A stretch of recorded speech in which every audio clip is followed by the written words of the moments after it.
This is how I shoot my reels. Hi guys, welcome to day 4 #90 days of Swati.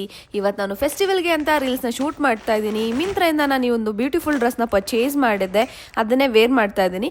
ಮೇಕಪ್ಗೆ I am creating celebrity look. Just ಈ 3 products ಇಂದ makeup ಲುಕ್ನ create ಮಾಡೋಣ. Finally festival week ಬಂತು. ನೀವು ನೋಡಿರೋ ತರ ನಮ್ಮ ಸೆಲೆಬ್ರಿಟೀಸ್ ಎಲ್ಲಾರು ಫೆಸ್ಟಿವಲ್ ಟೈಮಲ್ಲಿ ಎಕ್ಸ್ಟ್ರಾ ಗ್ಲೋ ಆಗ್ತಾ ಇರ್ತಾರೆ. ಅದಕ್ಕೆ ನಾನು ಇವತ್ತು ಆ ಗ್ಲೋಯಿ ಲುಕ್ ನ ಫೇಸಸ್ ಕೆನಡಾ ಅವ್ರದ್ದು ಈ 3 ಪ್ರಾಡಕ್ಟ್ಸ್ ನ ಯೂಸ್ ಮಾಡ್ಕೊಂಡು ಕ್ರಿಯೇಟ್ ಮಾಡ್ತಾ ಇದ್ದೀನಿ. ಅದ್ರಲ್ಲಿ ಫಸ್ಟ್ ಪ್ರಾಡಕ್ಟ್ ಬಂದ್ಬಿಟ್ಟು ಫೇಸಸ್ ಕೆನಡಾ ಅವ್ರದ್ದು ಸ್ಟ್ರೋಬ್ ಕ್ರೀಮ್.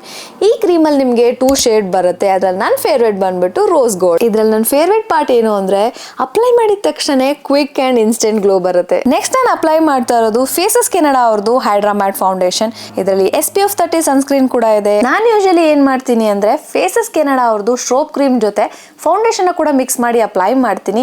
ಈ ತರ ಮಾಡೋದ್ರಿಂದ ನನ್ನ ಫೆಸ್ಟಿವಲ್ ಲುಕ್ ಗೆ ಎಕ್ಸ್ಟ್ರಾ ಗ್ಲೋ ಸಿಗುತ್ತೆ. ನೆಕ್ಸ್ಟ್ ನನ್ನ ಮೇಕಪ್ ನ ಕಂಪ್ಲೀಟ್ ಮಾಡಕ್ಕೆ ಫೇಸಸ್ ಕೆನಡಾ ಅವ್ರದ್ದು ಕಂಫಿ ವಾವ್ ಮ್ಯಾಟ್ ಲಿಪ್ಸ್ಟಿಕ್ ನ ಯೂಸ್ ಮಾಡ್ತಾ ಇದ್ದೀನಿ. ಇದು ಹೈ ಪಿಗ್ಮೆಂಟೆಡ್ ಅಂಡ್ ಒಂದೇ ಒಂದು ಸ್ವೈಪ್ ಅಲ್ಲಿ ಅಪ್ಲೈ ಮಾಡ್ಕೋಬಹುದು. ಇದು ನನ್ನ ಗ್ಲೋಯಿಂಗ್ ಫೆಸ್ಟಿವಲ್ ಲುಕ್ ಆಗಿತ್ತು. ನೀವು ನಂತರ ಈ ಫೆಸ್ಟಿವಲ್ ಅಲ್ಲಿ ಸೆಲೆಬ್ರಿಟಿ ಲುಕ್ ನ ರಾಕ್ ಮಾಡಬೇಕು ಅಂದ್ರೆ ಕೆಳಗಡೆ ಕಾಣಿಸ್ತಾ ಇರೋ QR ಕೋಡ್ ನ ಸ್ಕ್ಯಾನ್ ಮಾಡಿ ಪ್ರಾಡಕ್ಟ್ಸ್ ನ ಪರ್ಚೇಸ್ ಮಾಡಿ.